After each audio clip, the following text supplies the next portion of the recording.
Welcome to KidzStaplz. Today we will listen to a story about a letter of the alphabet called Y. Once upon a time, in a yellow-yonder world, a yummy letter named Y yodeled into a yard of joy.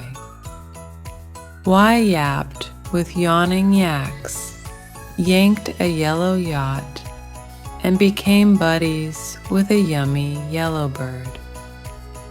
As the sun dipped, Y joyfully yodeled back home, ready to share yummy and yellow tales with its letter friends.